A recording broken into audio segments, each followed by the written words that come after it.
Monsieur le Président de l'Entraide universitaire, Monsieur le Président des PEP de l'Essonne, Mesdames et Messieurs, chers parents, je ne peux pas être avec vous ce matin pour introduire votre colloque vers une société inclusive, mais je tenais absolument à m'exprimer devant vous. Comme vous le savez, le handicap est une priorité du gouvernement et je porte une ambition de transformation profonde de notre approche de la question pour que notre société devienne pleinement inclusive. Une société qui garantit l'accès à tout pour tous, l'inconditionnalité et l'effectivité des droits. Le handicap ne peut plus être une objection. Une société de prise en compte du handicap dans toutes ses composantes et plus seulement de la prise en charge à part. Une société qui reconnaît l'expertise des personnes en situation de handicap et de leurs parents, leur autoreprésentation, leur autonomie, même si elle nécessite accompagnement ou approche éthique. Ce n'est pas une utopie. Et je compte pour y parvenir sur l'engagement des grands réseaux associatifs, porteurs de belles valeurs comme le vôtre. Nous devons former les cultures professionnelles à cette approche. Faire changer le regard sur le handicap, penser conception universelle avant compensation. Enfin, simplifier la vie des familles et des personnes. Pour que ce projet de société puisse aboutir, nous avons en effet besoin de l'expertise des professionnels du secteur médico-social. Il nous faut pour cela déplacer le centre de gravité du médico-social pour le placer en appui des lieux et des parcours de vie ordinaires et ainsi favoriser l'accès aux droits, à l'éducation, à l'emploi, à la socialisation, à la vie culturelle et sportive, aux loisirs ou encore à la santé. Bref, la vie ordinaire de tout un chacun.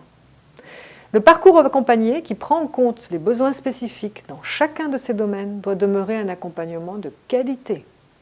Il est indispensable aujourd'hui de construire nos interventions en parfaite complémentarité, en complète transversalité, pour réussir la prise en compte et l'accompagnement des personnes à besoins particuliers. Je suis particulièrement déterminée à renforcer la coopération des professionnels de l'éducation nationale et du médico-social dans les murs de l'école. Cette coopération a un triple effet capacitant pour les établissements scolaires et les enseignants réassurés dans leur pratique, pour les élèves en limitant leurs déplacements et leur fatigue, pour les parents et les mamans en particulier en leur permettant de maintenir leur vie professionnelle. La concertation Ensemble pour l'école inclusive vient de nous montrer que cette coopération dans les murs de l'école existe déjà, avec de nombreux dispositifs innovants, pilotés en réseau par les autorités académiques, les services de l'Agence régionale de santé et le secteur médico-social en plein virage inclusif. Les porteurs de dispositifs se définissent comme des pôles, des plateformes ou des palettes de services, de dispositifs, des consortiums interassociatifs, des cités scolaires inclusives, autant de termes qui manifestent un dépassement de la notion traditionnelle de service ou d'établissement. Pour autant, cette coopération au sein des établissements scolaires reste encore trop complexe. Il nous faut accélérer.